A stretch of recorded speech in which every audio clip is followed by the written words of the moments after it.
All right, folks, we have a very special occasion tonight. We're going to do our very first Craps Corner podcast. I'm going to be the host for the evening, Steve, as you know me from the Craps Corner with my partner, Dave. He's out playing in traffic right now. But so what we're going to do here, every 2 weeks to a month, depending, we're going to have a podcast. And today we have two very special guests who I will introduce here momentarily. But what we're going to do is we're going to have you guys, the viewers, send us questions and or topics that you want Dave and I to cover most of the time. And we'll have a special guest probably 3 months. So what they need to do is we have an email address. It's called admin, ADMIN, at thecrapscorner.com. So you're going to send your email in with your first name, your age, if you're in the U.S., the city and state, and if you're outside of the country, the city and country. And submit your question, and we're going to read your name on the air and get you on the air. So like I said, so go ahead and get those in here for the next couple of weeks, and we'll have another podcast coming up. But right now, I have two very special guests. I have to my left, Ryan, who was my mentor. And this is Joe, who is also one of his best students. He didn't teach me, so you know. So Ryan, tell him how you got in the business, and why did you get into the business? Well, it was really by a fluke. I was in high school.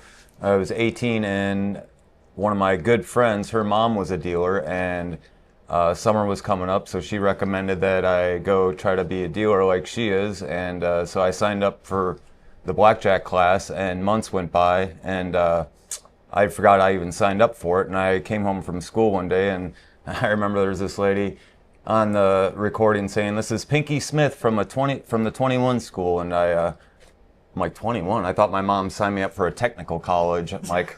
So I wound up doing that, and I've been doing it since 1999, since I was in high school. So 27 years. Pretty close. That's a long time, man. I thought I had a long time, but 18 years. So Joe, same question.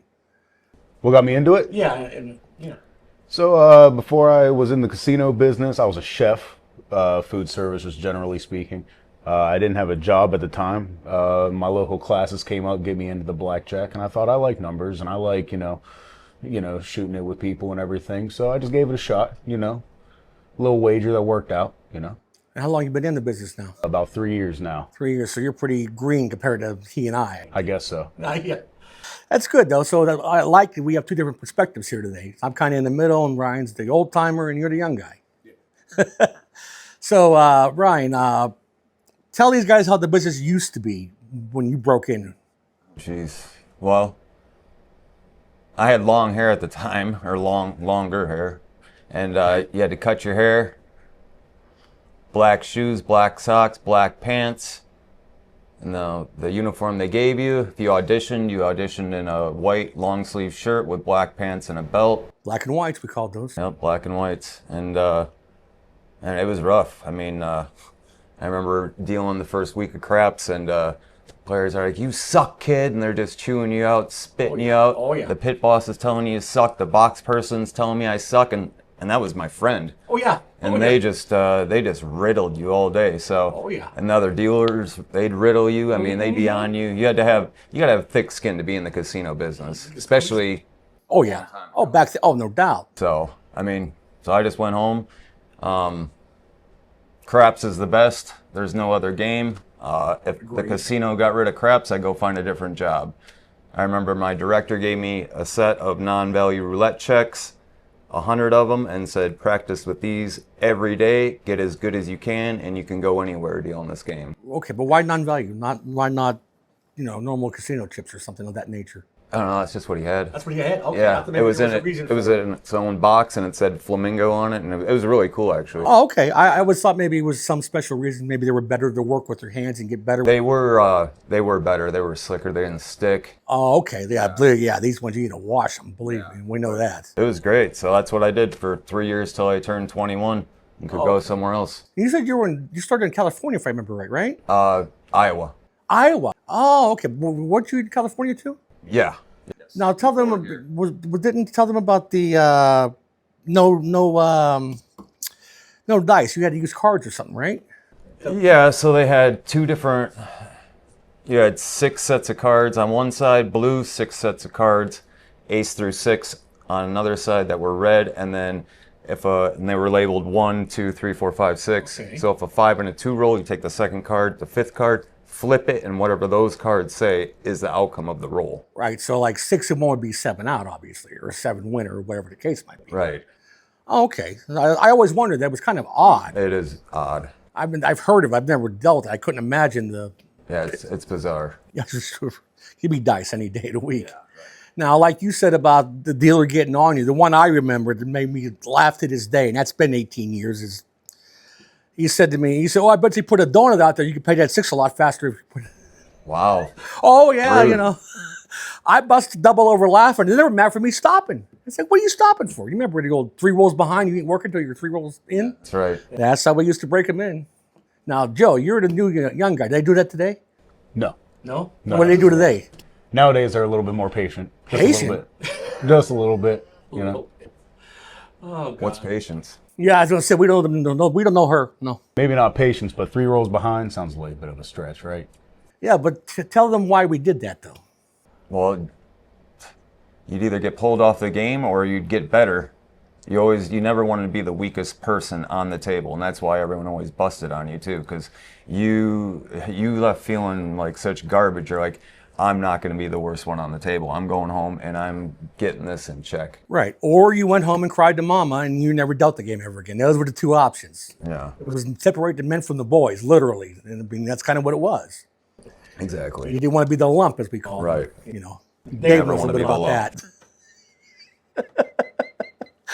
Oh, God. He's rough on you, buddy. You didn't see him deal. So anyway, Joe, you're actually a rare breed in this business these days. You actually want to work and get better. Why? Well, and the main reason is because I have a job that centers around fun. To put my entire job into one word, it's games. You know, that's really all it is.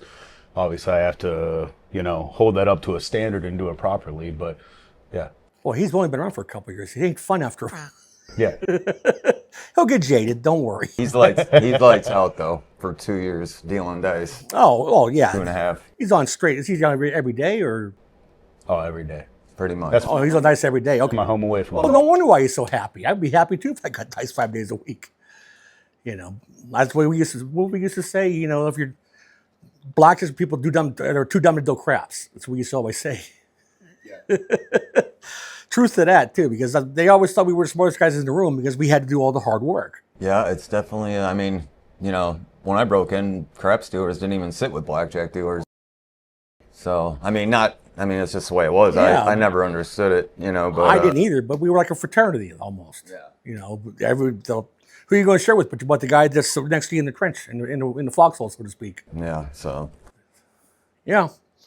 So, like I said, now you young guys out there, I got a guy here that's been, like I said, 27 years. He's telling you to go out and get better. I know it ain't like it used to be where if you went out and got better, you got an opportunity.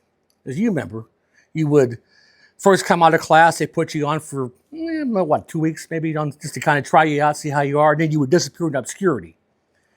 And you would have to go on like places like this or a basement or a kitchen off the clock to learn all the finer things of the game and get better and practice with your chips, your drop cutting and all those kinds of things. Exactly.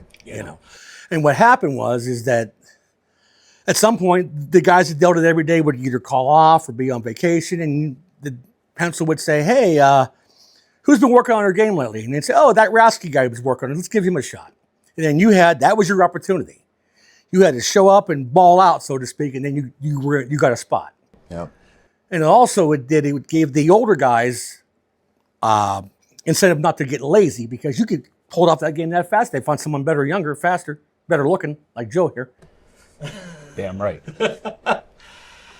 So you guys have anything to add to this at this point? Any thoughts, comments from both your perspectives? I mean, a lot of managers say that practice at home, you can't duplicate live action. No, you can't, but there's certain drills that you can do. Such as? Like check cutting, certain drills, picking. I had more time in at home in the first 3 years than I did on an actual live game. Oh, for sure. And I just fine-tuned it. Yeah, I know. You got some of the best hands I've ever seen. I mean, I don't more. Well, I haven't dealt in 15 years. It's probably still better than most of the people I see these days, to be truthful. But I mean, But you got to just keep working at it. You got to want it. You know, Right. you can craps. It's not like blackjack. After 2 years, 3 years, that's as good as you're ever going to be. This, you can just get better and better and better and better and keep taking it to another level, another level. In 26, 27 years, I've seen 4 dealers that were just on a whole other level. 4. And I've seen thousands. Oh, I'm sure. I've seen my share. And it was just, and when I was younger, I'm like, I'm coming after you. That's what I'm going to do. Right. That's the target. So you can always take it up. There's always somebody that knows something. You need to just be a sponge and not be arrogant, you know, thinking you know it all if you're just breaking in, because, you know, use all the advice and wisdom from the people that actually know what they're talking about around you. Right. I've been at this 18 years. I know I still can learn things. I mean, I do it all the time. The trouble is, we're the dinosaurs, you and I now, unfortunately. Yeah, thanks, Steve. Well, yeah, I mean, you remember us, all the guys that were around when we were young and coming up. They're all retired or dead, unfortunately, a lot of them. That's true. You know, we are those guys now, and we're under 50, which is crazy. None of them were whenever we were young. They were in their 50s and 60s, those guys, when we were first coming in. So it's really turned over and changed. And I can't speak for you, but nobody wants to learn anymore. I know, because they feel like it's not like love of the game or self-pride. It's, if you're not paying me, I don't want to get any better. What are you going to do for me? Well, you do it for yourself. Right. Right. But I do get the reward side of it, because, I mean, you put the hard work in, it should pay off. There should be some reward at the end of the tunnel, that's what I mean. And I'm not saying pain, but time on the game. And that's how you got your time in the day. You worked. Yeah. You know, I mean, I remember sitting with you. You taught me most of the things that I teach you now. I learned from you and a few other guys. You know, so I mean, I thank you for that. If I haven't told you over the years, of course, man. You know, and I'm sure Joe can attest to things you learned from Ryan too. Everything I know is from Ryan. And not everything he knows. From beginning to end. Oh God, that's a good one. That with a token might get you on a subway. Excuse me. Oh, that's good stuff. But now you still teach class, right? I've taught the last couple, yeah. It doesn't happen too often because it's too hard to get a class together. Why is it too hard? Because nobody wants no incentive to take it. Oh, well, see, my joint pays you $1.50 an hour extra to take it. So we have the opposite problem. Everybody and their brother's taking it, but 80% of them don't have the skills. They don't have the math skills, the people skills, or the ability just to be personable. I mean, they hire anybody these days. I mean, I don't know about your place, but it's pretty close. You know, I mean, I think back when I started, 80% of the people on my joint would not have a job today if it was 15 years ago. That's very true. You know, and I guess it's true at your place too, so. I don't know why that is. I mean, do you have any thoughts on why? Or? I think there's just so many more casinos now. It's just too many straws in the milkshake. Everything's just watered down. Watered down. Yeah, too many Indians on the Chiefs. Yeah. But I mean, I remember whenever I first first took class, we had intro to casino gaming. Right. You literally spent like 2 weeks cutting checks. Right. Every day. I remember my first day, oh God, I couldn't believe this. The class was supposed to be from 4 to 8, and somebody moved it from 6 to 10 and didn't tell me. So I showed up at 4 o'clock in the afternoon. So this guy made me cut checks for 6 straight hours the first day. Oh, that sucked. That's you probably weren't doing too good the next day. No, because my hands were not used to this crap yet. That's for sure. But I mean, after the casino gaming class, then you had blackjack for what, 4 weeks? That's what I heard. I remember also I had to pay. Yeah, I had to pay as well. What'd you pay? I paid $600 for craps and blackjack, I believe. Together. Mm-hmm. Lucky you. I paid $350 for blackjack and $600 for dice. But after 1 year of being there, I got my $600 back, so which I fulfilled that year. So I only paid $350 totally. Oh, that's not bad. No. Now, do you guys pay them to be there, or they have to pay you guys to learn these days? They pay us to teach. No, I mean the students. Do the students have to pay? No, they do not have to pay anymore because you can't get. So do you pay them an hourly wage, or they wound up doing like what'd they do, Joe? Like $750. Yeah, starting with my craps class, I did an incentive, $750 incentive. That if you're able to withstand or whatever that word is, to sustain the game on your license for a month or two after the class, that you're able to get an incentive for it. Oh, so they gave you just like a one lump, one time? Yes, $750. And you had to stay how long? I think it was like a month or two. A month? Wow, okay. 2 to 4 paychecks, just to make sure people didn't get the game and immediately take that certification. I had to do a year, like I said, to get my 600 back. Yeah. Yeah. And how long is your dice class these days? How many Well, weeks? it's normally 8. They made me teach his in 6 weeks. Well, that's basically what you're teaching anyways. The last 2 weeks are just to kind of practice. I mean, everything, as I remember, was taught in the first 6 weeks. Yeah, but craps, you need as much time as you Well, want. yeah, I never did intro to gaming because they already had games. Yeah, they were So I already- cut that out completely. You know what I mean? Well, yeah, you already had a house already. You already had experienced dealers. Now, that's another thing about my place that's crazy. They were letting probationary dealers off the street less than 90 days take dice. I mean, they don't even know their elbow from a wrist lock when they're taking dice already. Yeah, that's problematic. Oh. Wait till you see the train wreck whenever you come out in the street, let me tell you. But, yeah, I mean, my class was 8 weeks as well back then, but I was told that they started at 16 weeks, years before that. And then whittled to 12 and then down to 8. Is that the same thing you experienced when you took dice back in the day, or No, well, mine was 10 weeks. 10 weeks? Did they any idea why the extra 2 weeks? Or Well, they did the intro to gaming, even though, because a couple people they hired off the street just to take craps straight away. So oh, yeah, the dice only people. I it's like remember more a those. formality than anything. Oh, just to kind of get your feet wet a Yeah. little bit. Okay. Yeah. How about you, Joe? How long was your class? Well, he taught you, so I guess. Yeah, he taught that was 6 weeks, and I think that's how that incentive came about. I think we were really hurting for dice dealers, and I think that's why that incentive came about, is they were in a real hurry to get us in and out, Well, see, they're paying these kids $15 an hour every hour to be in class.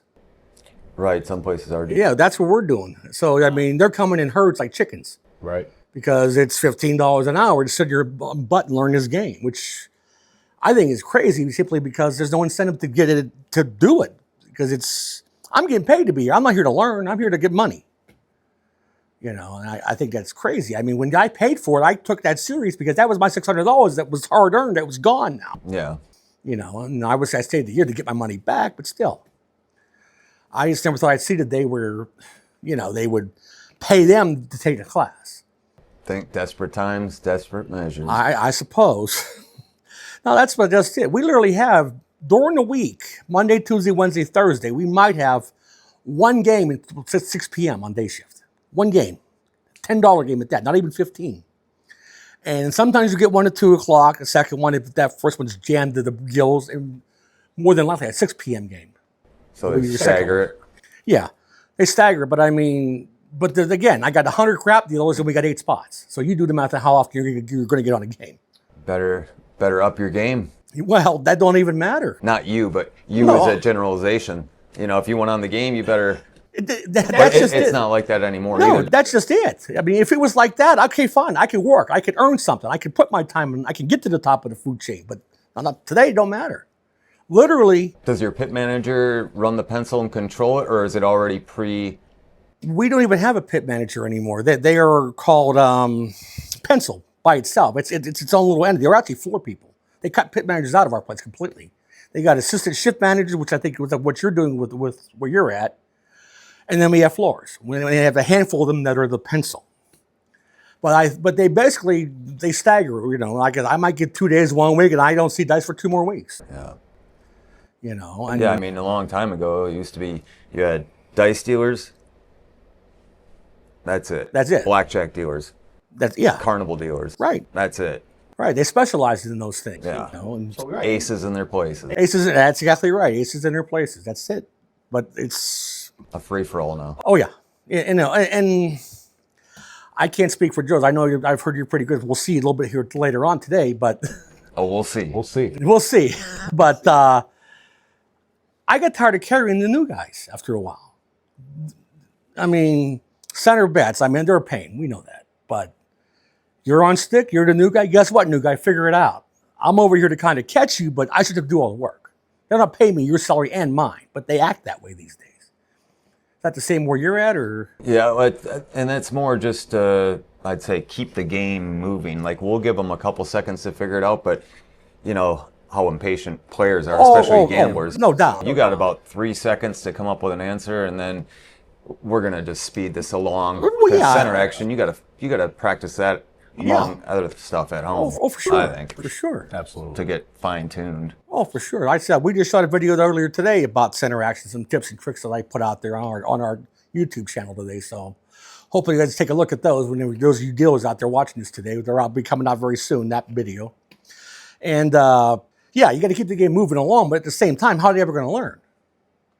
If you always keep giving them the answer, it's like teach a man to fish, feed him for or give a man a fish, teach him for a day. Or you know what I'm trying to say? Hell. I got you. You know, so it's the same thing here in my mind. I mean, it's if I tell him the answer, he's good for a day. If I tell him how to do, they figure out the answer, he's good for a lifetime. Yeah, that's very true. You know, but now is it the same with you guys where when you're a box, you say do this, no questions, just do it and move on, or are they a little more liberal with that these days? Well, I mean, it just depends who's sitting there. You know, that's back in our day, you had to deal different for each person that sat down. That's still true, which is annoying. It's still true these days. But, that ain't changed. Yeah, I just try to explain if there's time, but later I will definitely say this is why this happened. Do you understand what? You know? But it was off the game. It was, hey Ryan, we're in the break room now. Why did I do what you told me to do? It wasn't, why am I doing this now in the middle of the game? No, we didn't have time for all that. You know, so I mean, you handle the same way, or Absolutely. Okay, good. At least one of you guys know that. So yeah, like I said, it's just a different game now. So I mean, you guys out there, we want you to be like Joe. We don't want you to be like the rest.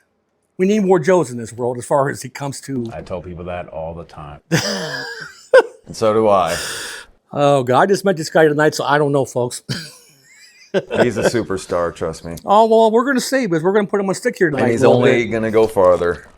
Well, good. We might even let him deal tonight and put you on stick for part of this too, maybe. I'm kind of curious. Stick? What's a stick?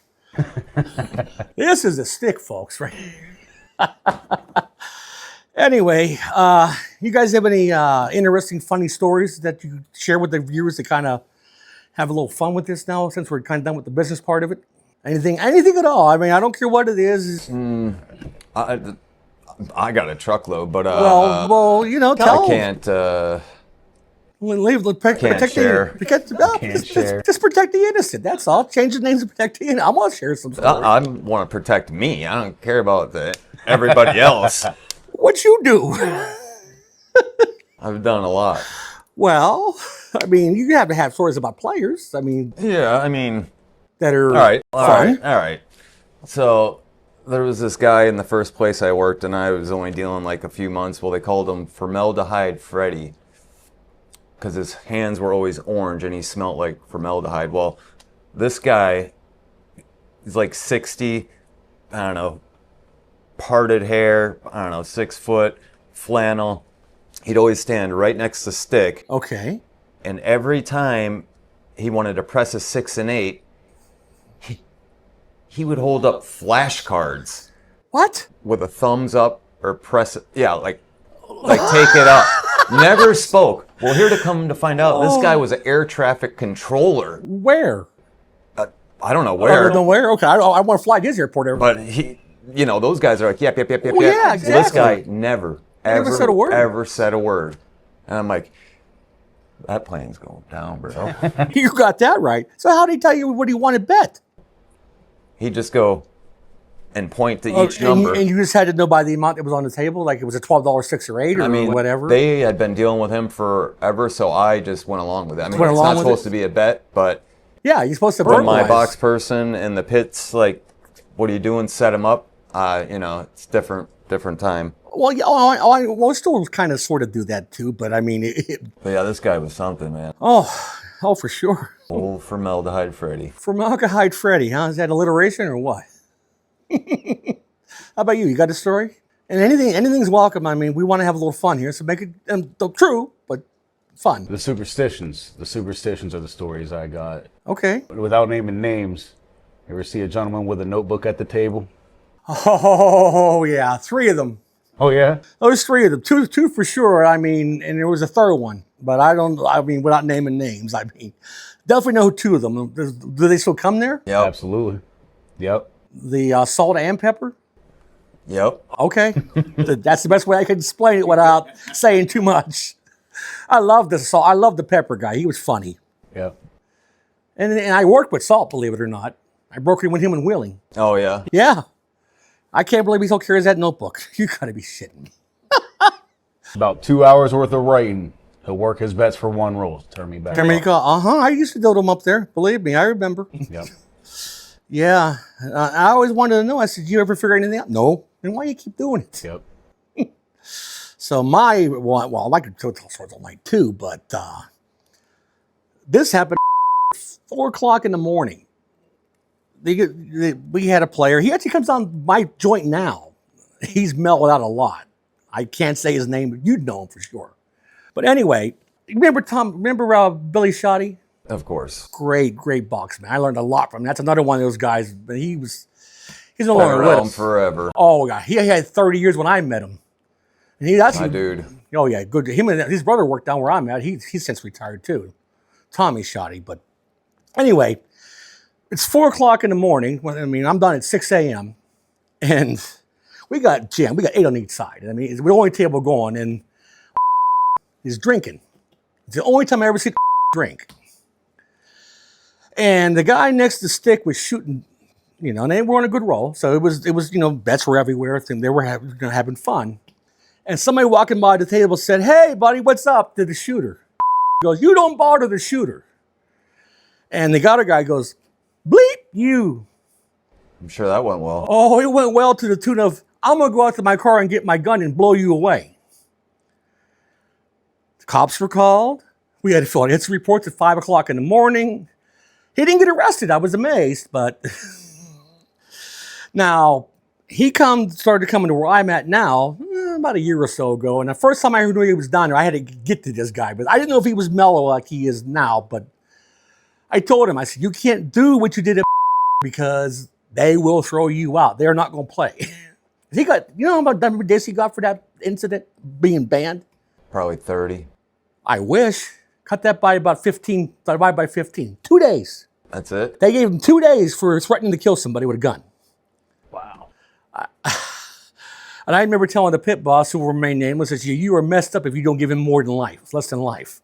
Because, he could have come in and killed somebody. He could have shot, all that. But he was down there at where I'm at now, and I told him, I said, "Listen, you can't do what you did.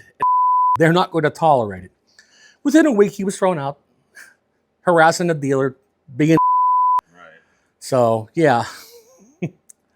Anybody, you guys have anything else you want to add to this at this point, or? Well, I think that's about it. About it? You picked up my brain, man. I doubt that. I was going to say, that's a blank slate anyway, so we're... Right, exactly. All right, guys, I want to thank you guys for being here with us today. Thanks for having us. Absolutely. My pleasure. I hope you guys learned something out there in TV land. So like I said, again, we're going to be doing some more of these in the future. So it's admin@thecrapscorner.com. We want you to send your questions and your topics in that you want us to cover down in the future. So thank you for tuning in today, and we'll see you next time.